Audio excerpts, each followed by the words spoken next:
Lectura del libro El conflicto de los siglos de Helena Harmon White, capítulo 4, Fieles portaantorchas.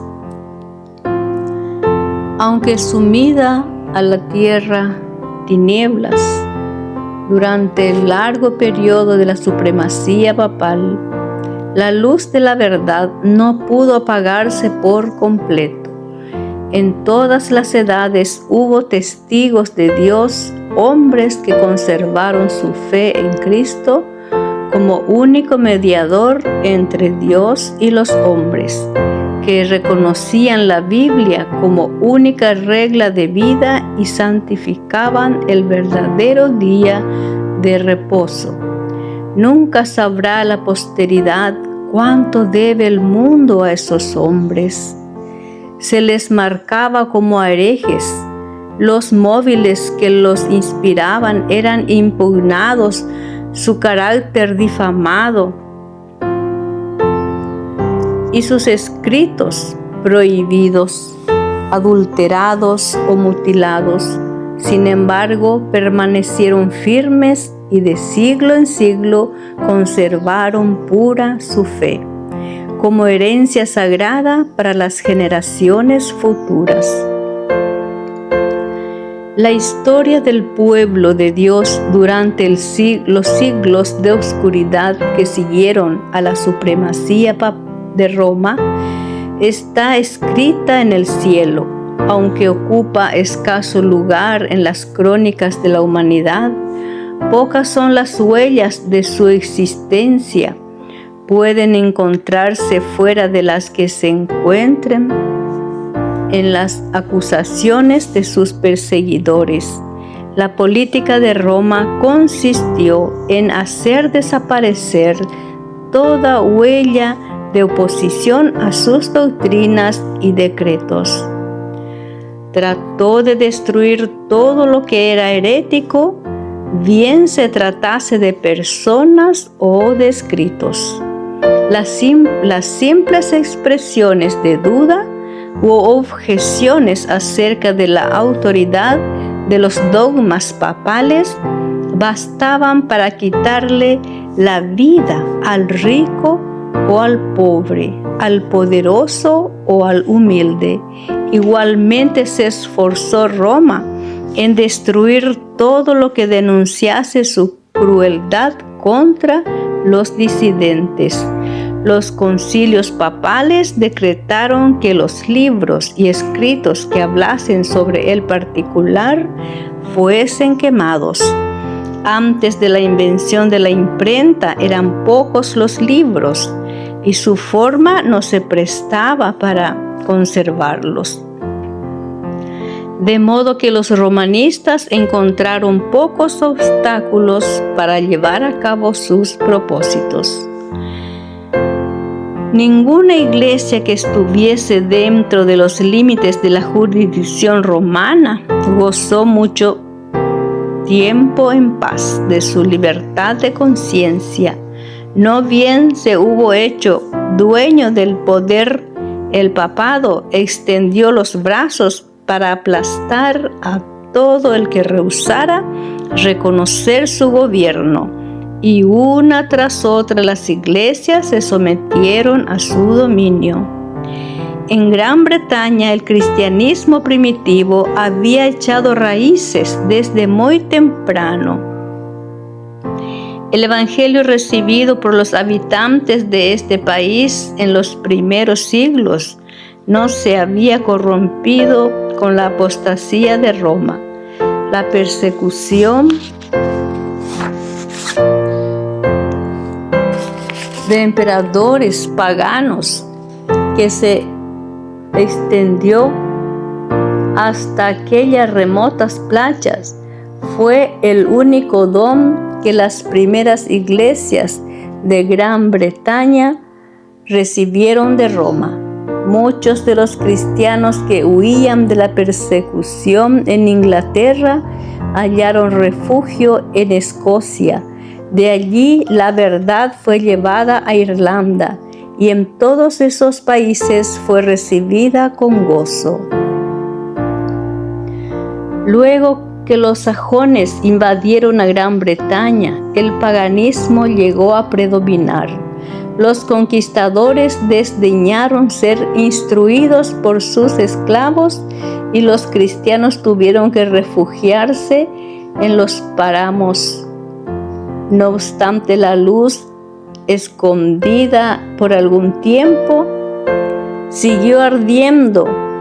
Un siglo más tarde brilló en Escocia con tal intensidad que se extendió a muy lejanas tierras. De Irlanda salieron el piadoso Colombano y sus colaboradores, los que reuniendo en su derredor a los creyentes esparcidos en la solitaria isla de Lona, establecieron allí el centro de sus trabajos misioneros. Entre estos evangelistas había uno que observaba el sábado bíblico, y así se introdujo esta verdad entre la gente. Se fundó en Lona una escuela de la que fueron enviados misioneros no solo a Escocia e Inglaterra, sino a Alemania, Suiza y aún en Italia. Roma, empero, había puesto los ojos en Gran Bretaña y resuelto a someterla a su supremacía. En el siglo VI, sus misioneros emprendieron la conversión de los sajones paganos. Recibieron favorable acogida por parte de los altivos bárbaros, a quienes indujeron por miles a profesar la fe romana. A medida que progresaba la obra, los jefes papales y sus secuaces tuvieron encuentros con los cristianos primitivos. Se vio entonces un contraste muy notable. Eran estos cristianos primitivos sencillos y humildes, cuyo carácter y cuyas doctrinas y costumbres se ajustaban a las Escrituras, mientras que los discípulos de Roma ponían de manifiesto la superstición, la arrogancia y la pompa del papado. El emisario de Roma exigió que estas iglesias cristianas que reconocían, el emisario de Roma exigió a estas iglesias cristianas que reconociesen la supremacía del soberano pontífice. Los habitantes de Gran Bretaña respondieron humildemente que ellos deseaban amar a todo el mundo, pero que el Papa no tenía derecho de supremacía en la Iglesia y que ellos no podían rendirle más que la sumisión que era debida a cualquier discípulo de Cristo. Varias tentativas se hicieron para conseguir que se sometiesen a Roma, pero estos humildes cristianos, espantados del orgullo que ostentaban los emisarios papales, respondieron con firmeza que ellos no reconocían a otro jefe que a Cristo. Entonces se reveló el verdadero espíritu del papado. El enviado católico romano les dijo: si no recibís a los hermanos que os traen paz, recibiréis a los enemigos que os traerán guerra. Si no os unís con nosotros para mostrar a los sajones el camino de vida, recibiréis de ellos el golpe de muerte. Historia de la Reformación de Suisse, París, 1835-53, libro 17, capítulo 2. No fueron vanas estas amenazas. La guerra, la intriga y el engaño se emplearon contra estos testigos que sostenían una fe bíblica, hasta que las iglesias de la primitiva Inglaterra fueron destruidas u obligadas a someterse a la autoridad del Papa. En los países que estaban fuera de la jurisdicción de Roma existieron por muchos siglos grupos de cristianos que permanecieron casi enteramente libres de la corrupción papal. Rodeados por el paganismo, con el transcurso de los años, fueron afectados por sus errores. No obstante, siguieron considerando la Biblia como la única regla de fe y adhiriéndose a muchas de sus verdades. Creían estos cristianos que el carácter perpetuo de la ley de Dios y observaban el sábado del cuarto mandamiento. Hubo en la África Central y entre los armenios de Asia iglesias que mantuvieron esta fe y esta observancia. Mas entre los que resistieron las instrucciones del poder papal, los valdenses fueron los que más sobresalieron. En el mismo país en donde el papado asentara sus reales, fue donde encontraron mayor oposición, su falsedad y corrupción. Las iglesias del Piamonte mantuvieron su independencia por algunos siglos, pero al final llegó el tiempo en que Roma insistió en que se sometieran. Tras larga serie de luchas inútiles, los jefes de estas iglesias reconocieron, aunque de mala gana, la supremacía de aquel poder al que todo el mundo parecía rendir homenaje. Hubo, sin embargo, algunos que rehusaron sujetarse a la autoridad de papas o prelados. Determinaron mantenerse leales a Dios y conservar la pureza y sencillez de su fe.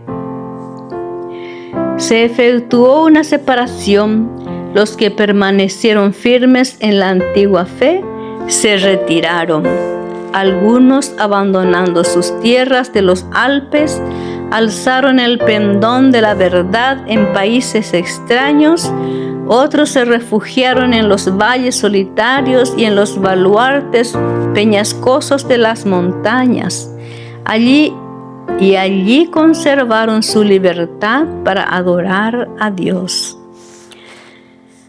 La fe que por muchos siglos sostuvieron y enseñaron los cristianos valdenses contrastaba notablemente con las doctrinas falsas de Roma. De acuerdo con el sistema verdaderamente cristiano, fundaban su creencia religiosa en la palabra de Dios escrita.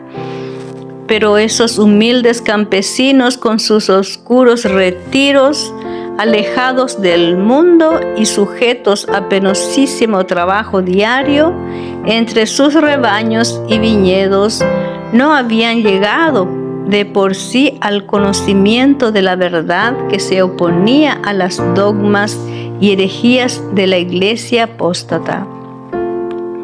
Su fe no era una fe nueva, su creencia en materia de religión la habían heredado de sus padres. Luchaban en pro de la fe de la iglesia apostólica, la fe que ha sido una vez dada a los santos. San Judas 3.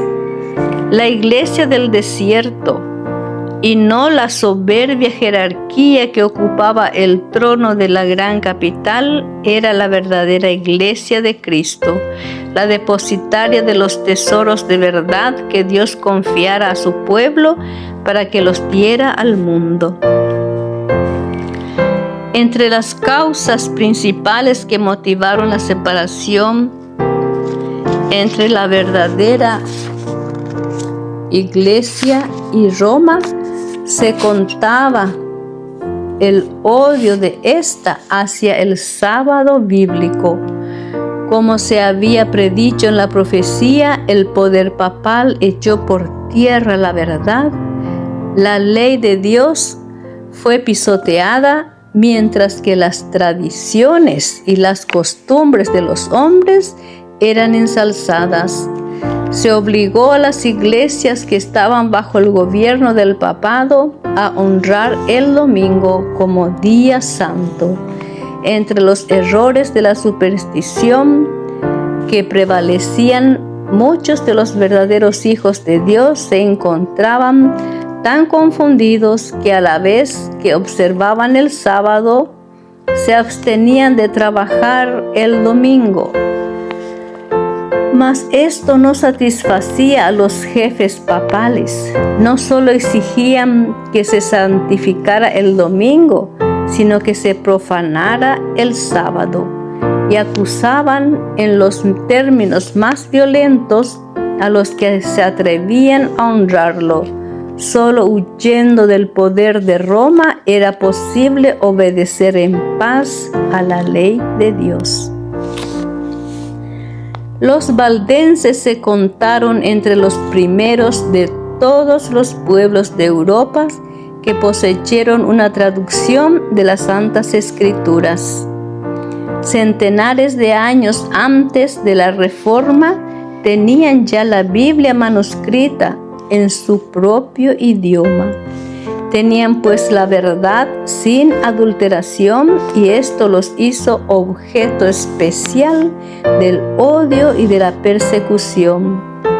Declaraban que la iglesia de Roma era la Babilonia apóstata del Apocalipsis, y con peligro de sus vidas se oponían a su influencia y principios corruptores. Aunque bajo la presión de una larga persecución, y algunos sacrificaron su fe e hicieron poco a poco concesiones en sus principios distintivos. Otros se aferraron a la verdad. Durante siglos de oscuridad y apostasía, hubo valdenses que negaron la supremacía de Roma, que rechazaron como idolátrico el culto a las imágenes y que guardaron el verdadero día de reposo. Conservaron su fe en medio de la más violenta y tempestuosa oposición, aunque degollados por la espada de Saboya y quemados en la hoguera romanista, defendieron con firmeza la palabra de Dios y su honor. Tras los elevados baluartes de sus montañas, refugio de los perseguidos y oprimidos en todas las edades, hallaron los valdenses seguro escondite. Allí se mantuvo encendida la luz de la verdad, en medio de la oscuridad de la Edad Media. Allí los testigos de la verdad conservaron por 1000 años la antigua fe. Dios había provisto para su pueblo un santuario de terrible grandeza, como convenía a las grandes verdades que les había confiado. Para aquellos fieles desterrados, las montañas eran un emblema de la justicia inmutable de Jehová. Señalaban a sus hijos aquellas altas cumbres que a manera de torres se erguían en inalterable majestad, y les hablaban de aquel en quien no hay mudanza ni sombra de variación, cuya palabra es tan firme como los montes eternos. Dios había afirmado las montañas y las había ceñido de fortaleza. Ningún brazo podía removerlas de su lugar, sino solo el del poder infinito. Asimismo había establecido su ley, fundamento de su gobierno en el cielo y en la tierra. El brazo del hombre podía alcanzar a sus semejantes y quitarles la vida, pero antes podría desarraigar las montañas de sus cimientos y arrojarlos al mar para modificar un precepto de la ley de Jehová, o borrar una de las promesas hechas a los que cumplen su voluntad. En su fidelidad a la ley, los siervos de Dios tenían que ser tan firmes como las inmutables montañas. Los montes que circundaban sus hondos valles atestiguaban constantemente el poder creador de Dios y constituían una garantía de la protección que Él les deparaba. Aquellos peregrinos aprendieron a cobrar cariño a esos símbolos mudos de la presencia de Jehová. No se quejaban por las dificultades de su vida y nunca se sentían solos en medio de la soledad de los montes. Daban gracias a Dios por haberles dado un refugio donde librarse de la crueldad y de la ira de los hombres. Se regocijaban de poder adorarle libremente muchas veces. Cuando eran perseguidos por sus enemigos, sus fortalezas naturales eran por su segura defensa en el más un encumbrado risco. Cantaron las alabanzas de Dios y los ejércitos de Roma no podían acallar sus cantos de acción de gracia. Pura, sencilla y ferviente fue la piedad de estos discípulos de Cristo. Apreciaban los principios de verdad más que las casas, las tierras, los amigos y parientes, más que la vida misma. Trataban ansiosamente de inculcar estos principios en los corazones de los jóvenes.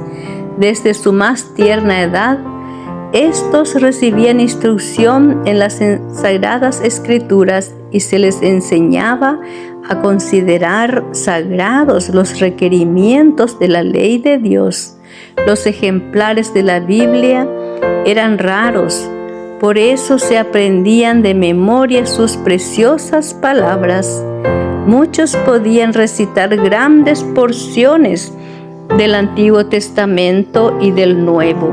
Los pensamientos referentes a Dios se asociaban con las escenas sublimes de la naturaleza y con las humildes bendiciones de la vida cotidiana.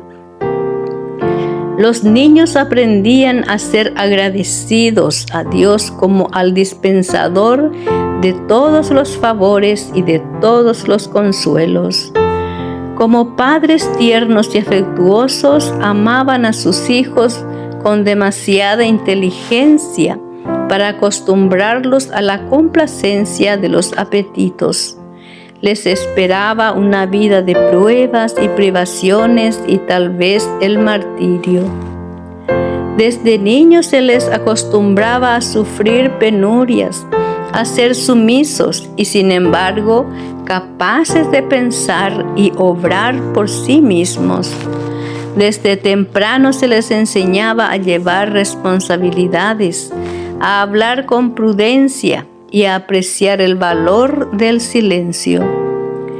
Una palabra indiscreta que llegara a oído del enemigo podía no solo hacer peligrar la vida del que la profería, sino la de centenares de sus hermanos, porque así como los lobos acometen su presa, los enemigos de la verdad perseguían a los que se atrevían a abogar por la libertad de la fe religiosa. Los valdenses habían sacrificado su prosperidad mundana por causa de la verdad y trabajan con incansable paciencia para conseguir el pan. Aprovechaban cuidadosamente todo pedazo de suelo cultivable entre las montañas y hacían producir a los valles y a las faldas de los cerros menos fértiles. La economía y la abnegación más rigurosa formaban parte de la educación que recibían los niños como único legado. Se les enseñaba que Dios había determinado que la vida fuese una disciplina y que sus necesidades solo podían ser satisfechas mediante el trabajo personal. La previsión, el cuidado y la fe, procedimiento era laborioso y fatigoso, pero saludable. Es precisamente lo que necesita el hombre en su condición caída, la escuela que Dios le proveyó para su educación y desarrollo, mientras que se acostumbraba a los jóvenes al trabajo y a las privaciones. No se descuidaba la cultura de su inteligencia, se les enseñaba que todas sus facultades pertenecían a Dios y que todas debían ser aprovechadas y desarrolladas para servirle. En su pureza y sencillez, las iglesias valdenses se asemejaban a la iglesia de los tiempos apostólicos. Rechazaban la supremacía de papas y prelados y consideraban la Biblia como única autoridad suprema e infalible. En contraste con el modo de ser de los orgullosos sacerdotes de Roma, sus pastores seguían el ejemplo de su maestro, que no vino para ser servido, sino para servir. Apacentaban el rebaño del Señor, conduciéndolo por verdes pastos y a las fuentes de agua de vida de su santa palabra. Alejado de los monumentos de la pompa y de la vanidad de los hombres, el pueblo se reunía, no en soberbios templos, ni en suntuosas catedrales, sino a la sombra de los montes, en los valles de los Alpes, o en tiempo de peligro en sitios peñascosos, semejantes a las fortalezas, para escuchar las palabras de verdad de los labios de los siervos de Dios. Los pastores no solo predicaban el Evangelio, sino que visitaban a los enfermos, catequizaban a los niños, amonestaban a los que andaban extraviados y trabajaban para resolver las disputas y promover la armonía y el amor fraternal. En tiempo de paz eran sostenidos por las ofrendas voluntarias del pueblo, pero a imitación de San Pablo, que hacía tiendas, todos aprendían algún oficio o profesión con que sostenerse en caso necesario. Los pastores impartían instrucción a los jóvenes, a la vez que se atendían todos los ramos de la instrucción. La Biblia era para ellos el estudio principal. Aprendían de memoria los evangelios de San Mateo y San Juan y muchas de las epístolas. Se ocupaban también en copiar las Santas Escrituras. Algunos manuscritos contenían la Biblia entera y otros solamente breves trozos escogidos, a los cuales agregaban algunas sencillas explicaciones del texto, los que eran capaces de exponer las Escrituras. Así se sacaban a luz los tesoros de la verdad que por tanto tiempo habían ocultado los que querían elevarse a sí mismos sobre Dios. Trabajando con paciencia y tenacidad en profundas y oscuras cavernas de la tierra, alumbrándose con antorchas, copiaban las sagradas escrituras versículo por versículo y capítulo por capítulo. Así proseguía la obra y la palabra revelada de Dios brillaba como oro puro, pero solo los que se empeñaban en esa obra podían discernir cuánto más pura, radiante y bella era aquella luz por efecto de las grandes pruebas que sufrían ellos. Ángeles del cielo rodeaban a tan fieles servidores. Satanás había incitado a los sacerdotes del Papa a que sepultaran la palabra de verdad bajo los escombros del error, la herejía y la superstición, pero ella conservó de un modo maravilloso su pureza a través de todas las edades tenebrosas. No llevaba la marca del hombre, sino el sello de Dios. Incansables han sido los esfuerzos del hombre para oscurecer la sencillez y claridad de las santas escrituras y para hacerles contradecir su propio testimonio. Pero a semejanza del arca que flotó sobre las olas agitadas y profundas, la palabra de Dios cruza ilesa las tempestades que amenazan destruirla. Como las mismas tienen ricas vetas, como las minas tienen ricas vetas de oro y plata ocultas bajo la superficie de la tierra, de manera que todo el que quiera hallar el precioso depósito debe forzosamente cavar para encontrarlo. Así también contienen las Sagradas Escrituras tesoros de la verdad que solo se revelan a quien los busca con sinceridad, humildad y abnegación. Dios se había propuesto que la Biblia fuese un libro de instrucción para toda la humanidad en la niñez, en la juventud y en la edad adulta, y que fuese estudiada en todo tiempo. Dio su palabra a los hombres como una revelación de sí mismo. Cada verdad que vamos descubriendo es una nueva revelación del carácter de su autor.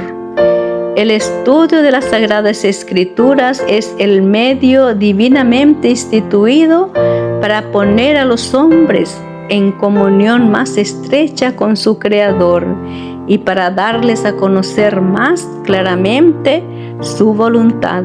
Es el medio de comunicación entre Dios y el hombre.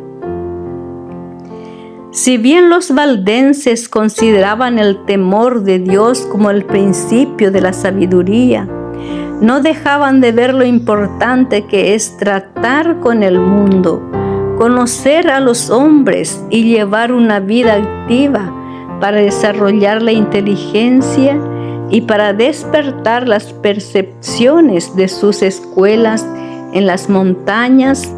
Enviaban algunos jóvenes a las instituciones de saber de las ciudades de Francia e Italia, donde encontraban un campo más vasto para estudiar, pensar y observar que el que encontraban en los Alpes de su tierra. Los jóvenes así enviados estaban expuestos a las tentaciones, presenciaban de cerca los vicios y tropezaban con los astutos agentes de Satanás, que les insinuaban las herejías más sutiles y los más peligrosos engaños, pero habían recibido desde la niñez una sólida educación que los preparara convenientemente para hacer frente a todo esto. En las escuelas a donde iban no debían intimar con nadie. Su ropa estaba confeccionada de tal modo que podía muy bien ocultar el mayor de sus tesoros, los preciosos manuscritos de las Sagradas Escrituras, estos que eran el fruto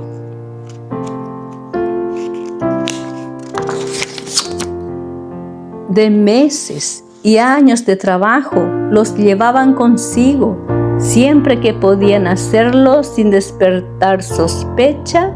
Ponían cautelosamente alguna porción de la Biblia al alcance de aquellos cuyo corazón parecía dispuesto a recibir la verdad. La juventud valdense era educada con tal objeto desde el regazo de la madre, comprendía su obra y la desempeñaba con fidelidad. En estas casas de estudios se ganaban conversos a la verdadera fe y con frecuencia se veía que sus principios compenetraban toda la escuela. Con todo, los dirigentes papales no podían encontrar, ni aun apelando a minuciosa investigación, la fuente de lo que ellos llamaban herejía corruptora. El Espíritu de Cristo es un espíritu misionero. El primer impulso del corazón regenerado es el de traer a otros también al Salvador. Tal era el espíritu de los cristianos valdenses. Comprendían que Dios no requería de ellos tan solo que conservaran la verdad en su pureza en sus propias iglesias, sino que hicieran honor a la solemne responsabilidad de hacer que su luz iluminara a los que estaban en tinieblas.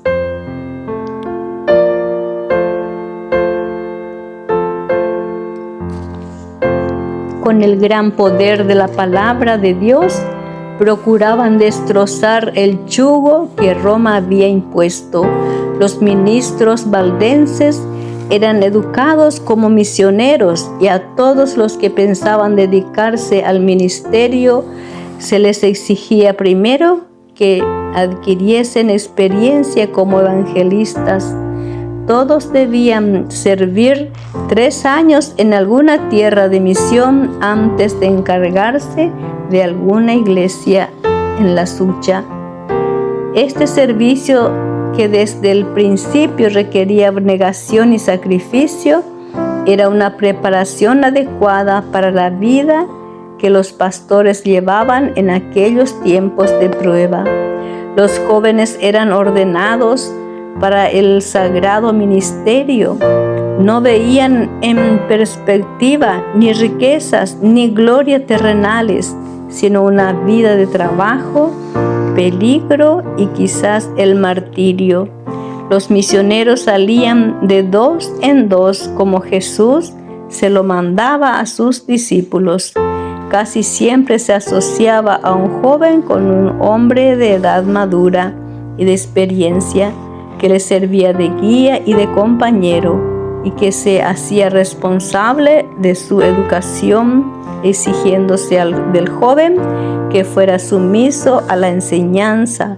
No andaban siempre juntos, pero con frecuencia se reunían para orar y conferenciar, y de este modo se fortalecían uno a otro en la fe. Dar a conocer el objeto de su misión hubiera bastado para asegurar su fracaso, así que ocultaban cuidadosamente su verdadero carácter. Cada ministro sabía algún oficio o profesión, y los misioneros llevaban a cabo su trabajo, ocultándose bajo las apariencias de una vocación secular. Generalmente escogían el oficio de comerciantes o buhoneros y traficaban en sedas, joyas y en otros artículos en que aquellos tiempos no era fácil conseguir, a no ser en distantes emporios, y se les daba la bienvenida como comerciantes allí donde se les habría despreciado como misioneros. Constantemente elevaban su corazón a Dios, pidiéndole sabiduría para poder exhibir a las gentes un tesoro más precioso que el oro y que las joyas que vendían. Llevaban siempre ocultos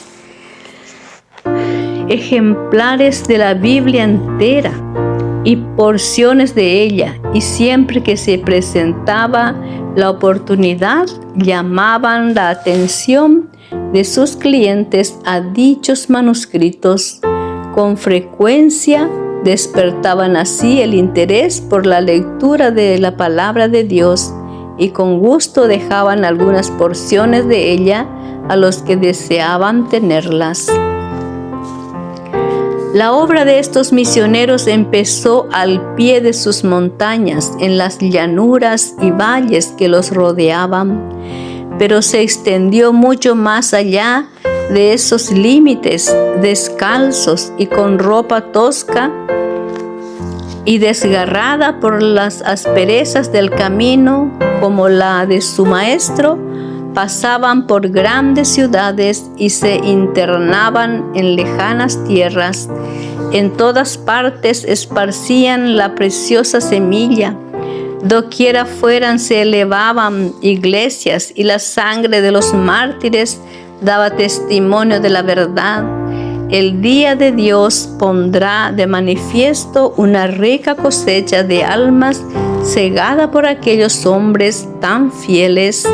A escondidas y en silencio, la palabra de Dios se abría paso por la cristiandad, encontraba buena acogida en los hogares y en los corazones de los hombres. Para los valdenses, las Sagradas Escrituras no contenían tan solo los anales del trato de Dios que Dios tuvo con los hombres en lo pasado y una revelación de las responsabilidades y deberes de lo presente, sino una manifestación de los peligros y glorias de lo porvenir. Creían que no distaba mucho el fin de todas las cosas, y al estudiar la Biblia con oración y lágrimas, tanto más las impresionaban sus preciosas enseñanzas y la obligación que tenían de dar a conocer a otros sus verdades. Veían claramente revelado en las páginas sagradas el plan de la salvación y hallaban consuelo, esperanza y paz creyendo en Jesús. A medida que la luz iluminaba su entendimiento, alegraba sus corazones.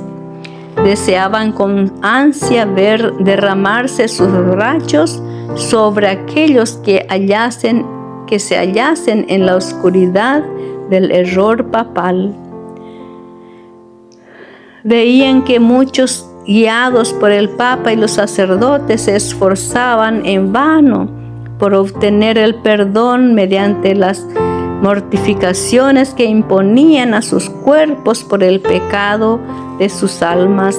Como se les enseñaba a confiar en sus buenas obras para obtener la salvación, se fijaban siempre en sí mismos, pensando continuamente en lo pecaminoso de su condición, viéndose expuestos a la ira de Dios, afligiendo su cuerpo y su alma sin encontrar alivio.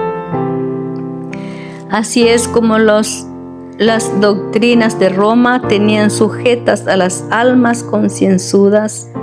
Millares abandonaban amigos y parientes y se pasaban la vida en las celdas de un convento. Trataban en vano de hallar paz para sus conciencias con repetidos ayunos y crueles azotes y vigilias, postrados por largas horas sobre las losas frías y húmedas de sus tristes habitaciones, con largas peregrinaciones, con sacrificios humillantes y con horribles torturas, agobiados por el sentido del pecado y perseguidos por el temor de la ira vengadora de Dios. Muchos se sometían a padecimientos hasta que la naturaleza exhaustua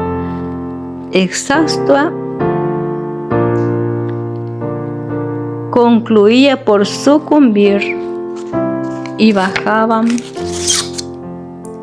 al sepulcro sin rayo de luz o de esperanza. Los valdenses ansiaban compartir el pan de vida con estas almas hambrientas, presentarles los mensajes de paz contenidos en las promesas de Dios y enseñarles a Cristo como su única esperanza de salvación. Tenían por falsa la doctrina de que las buenas obras pueden expiar la transgresión de la ley de Dios. La confianza que se deposita en el mérito humano hace perder de vista el amor infinito de Cristo. Jesús murió en sacrificio por el hombre, porque la raza caída no tiene en sí misma nada que pueda hacer valer ante Dios. Los méritos de un Salvador crucificado y resucitado son el fundamento de la fe cristiana. El alma depende de Cristo de una manera tan real y su unión con Él debe ser tan estrecha como la de un miembro con el cuerpo o como la de un pámpano con la vid.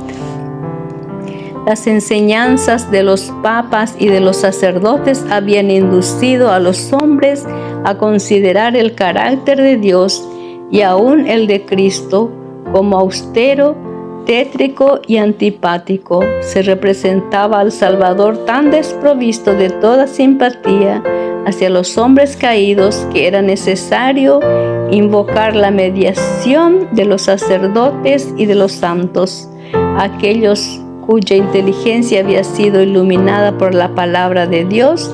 Ansiaban mostrar a estas almas que Jesús es un Salvador compasivo y amante, que con los brazos abiertos invita a que vayan a Él todos los cargados de pecados, cuidados y cansancio. Anhelaban derribar los obstáculos que Satanás había ido amontonando para impedir a los hombres que viesen las promesas y fueran directamente a Dios para confesar sus pecados y obtener perdón y paz. Los misioneros valdenses se empeñaban en descubrir a los espíritus investigadores las verdades preciosas del Evangelio y con muchas precauciones les presentaban porciones de las Santas Escrituras esmeradamente escritas. Su mayor gozo era infundir esperanza a las almas sinceras y agobiadas por el peso del pecado, que no podían ver en Dios más que un juez justiciero y vengativo. Con voz temblorosa y lágrimas en los ojos y muchas veces hincados de hinojos, presentaban a sus hermanos las preciosas promesas que revelaban la única esperanza del pecador. De este modo, la luz de la verdad penetraba en muchas mentes oscurecidas, disipando las nubes de tristeza hasta que el sol de justicia brillaba en el corazón, impartiendo salud con sus rayos. Frecuentemente leían una y otra vez alguna parte de las Sagradas Escrituras a petición del que escuchaba, que quería asegurarse de que había oído bien. Lo que se deseaba en forma especial era la repetición de estas palabras: la sangre de Jesucristo, su Hijo, nos limpia de todo pecado. Una de San Juan, capítulo 1, versículo 7. Como Moisés levantó la serpiente en el desierto, así es necesario que el Hijo del Hombre sea levantado, para que todo aquel que en él creyere no se pierda, sino que tenga vida eterna. San Juan 3, 14 y 15. Muchos no se dejaban engañar por los acertos de Roma, comprendían la nulidad de la mediación de hombres o ángeles en favor del pecador. Cuando la aurora de la luz verdadera alumbraba su entendimiento, exclamaban con alborozo: Cristo es mi sacerdote, su sangre es mi sacrificio, su altar es mi confesionario. Confiaban plenamente en los méritos de Jesús y repetían las palabras: sin fe es imposible agradar a Dios. Hebreos 11, 6. Porque no hay otro nombre debajo del cielo dado a los hombres en que podamos ser salvos. Hechos 4, 12. La seguridad del amor del Salvador era cosa que muchas de estas pobres almas agitadas por los vientos de la tempestad no podían concebir. Tan grande era el alivio que les traía, tan inmensa la profusión de luz que sobre ellos derramaba, que se creían arrebatados al cielo. Con plena confianza ponían su mano en la de Cristo. Sus pies se asentaban sobre la roca de los siglos. Perdían todo temor a la muerte. Ya podían ambicionar la cárcel y la hoguera, por si su medio podían honrar el nombre de su Redentor. En lugares secretos la palabra de Dios era así sacada a la luz y leída a veces a una sola alma, en ocasiones a algún pequeño grupo que deseaba con ansias la luz y la verdad. Con frecuencia se pasaba toda la noche de esa manera.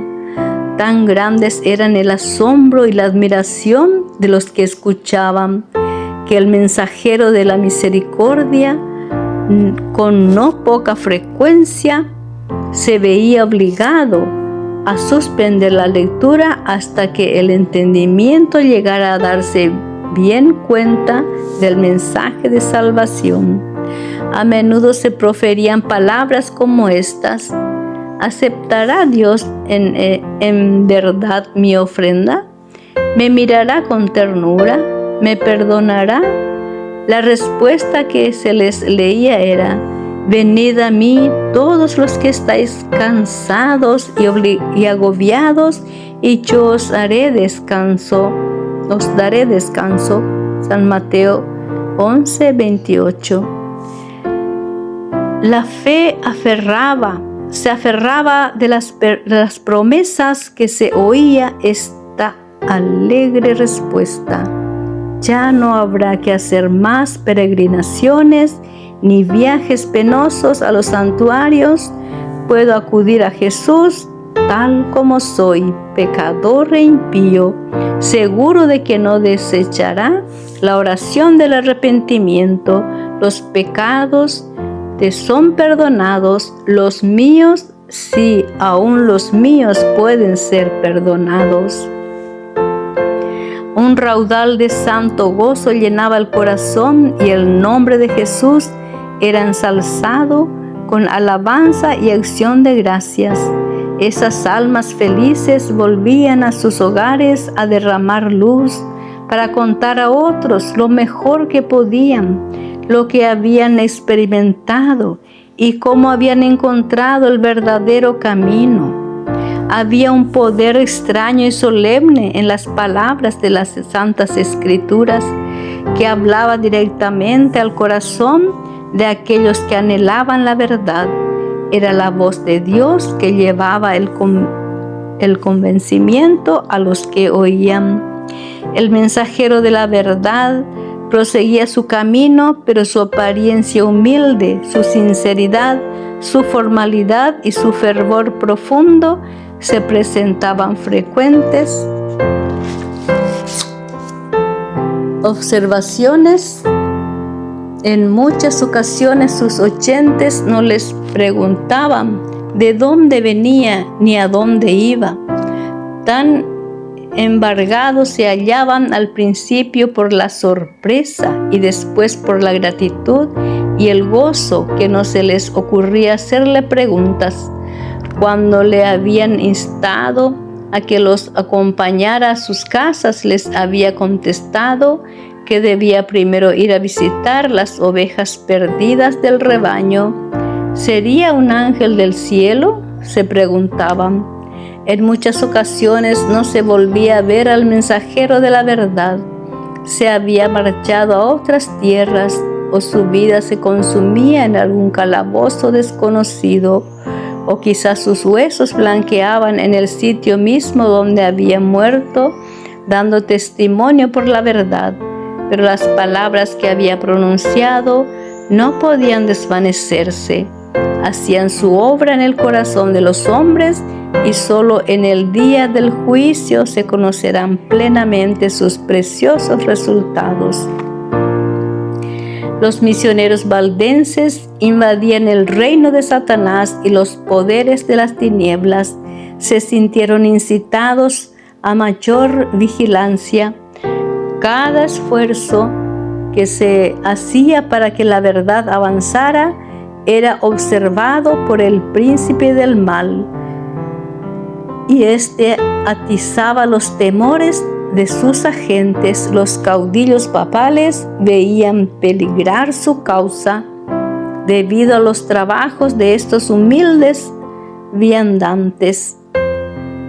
Se permitían que la luz de la verdad brillara sin impedimento, disiparía las densas nieblas del error que envolvían a la gente, guiaría los espíritus a los hombres hacia Dios y solo destruiría al fin la supremacía de Roma. La misma existencia de estos creyentes que guardaban la fe de la primitiva iglesia era un testimonio constante contra la apostasía de Roma, y por lo tanto despertaba el odio, la persecución más implacable. Era además una ofensa que Roma no podía tolerar el que se negasen a entregar las sagradas escrituras. Determinó raerlos de la superficie de la tierra. Entonces empezaron las más terribles cruzadas contra el pueblo de Dios en sus hogares de las montañas, lanzándose inquisiciones sobre sus huellas, y la escena del inocente Abel cayendo ante el asesino Caín repitióse con frecuencia. Una y otra vez fueron asolados sus feraces campos, destruidas sus habitaciones y sus capillas, de modo que no había sido campos florecientes y hogares de cristianos sencillos y hacendosos, no quedaba más que un desierto, como la fiera que se enfurece más y más al probar la sangre. Así se enardecía la saña de los siervos del Papa con los sufrimientos de sus víctimas. A muchos de estos testigos de la fe pura se les perseguía por las montañas y se les cazaba por los valles donde estaban escondidos, entre los bosques espesos y cumbres roqueñas. Ningún cargo se le podía hacer al carácter moral de esta gente proscrita. Sus mismos enemigos tenían por gente pacífica, sosegada y piadosa. Su gran crimen consistía en que no querían adorar a Dios conforme a la voluntad del Papa, y por este crimen se les infligía todos los ultrajes, humillaciones y torturas que los hombres o los demonios podían inventar. Una vez que Roma resolvió exterminar la secta odiada, el Papa expidió una bula en que condenaba a sus miembros como herejes y los entregaba a la matanza. No se les acusaba de holgazanes, ni de deshonestos, ni de desordenados, pero se declaró que tenían una apariencia de piedad y santidad que seducía a las ovejas del verdadero rebaño. Por lo tanto, el Papa ordenó que si la maligna y abominable secta de malvados rehusaba abjurar, fuese aplastada como serpiente venenosa.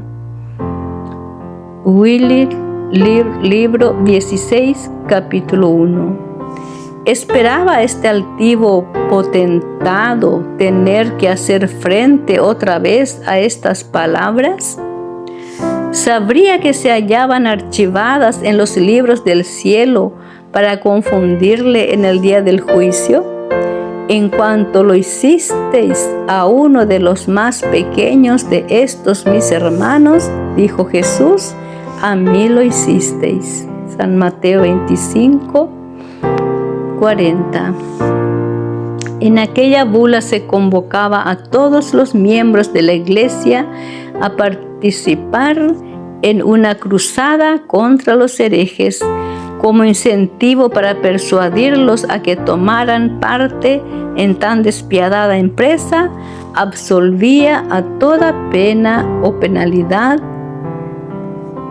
eclesiástica, tanto general como particular, a todos los que se unieran a la cruzada, quedando de hecho libres de cualquier juramento que hubieran prestado.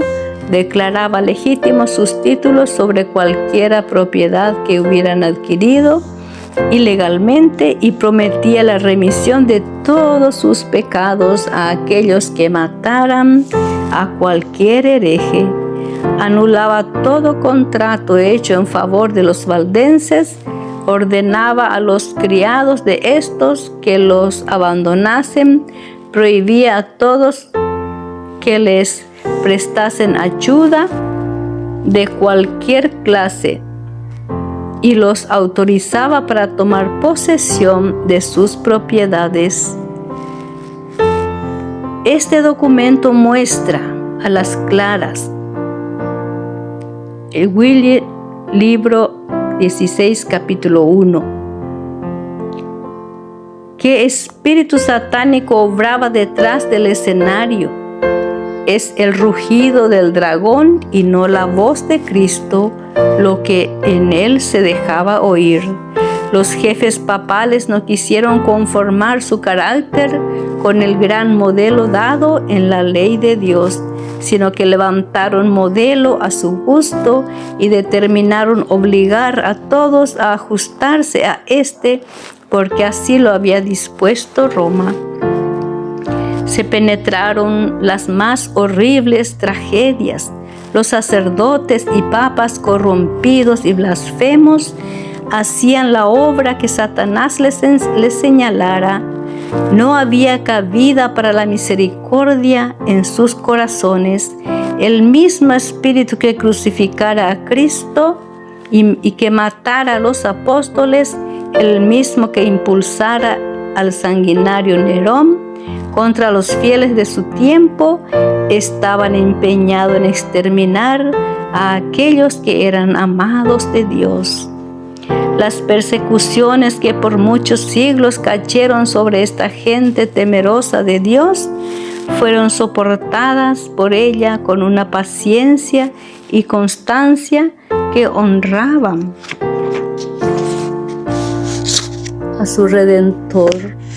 No obstante, las cruzadas lanzadas contra ellos y la inhumana matanza a que fueron entregados, siguieron enviando a sus misioneros a diseminar la preciosa verdad.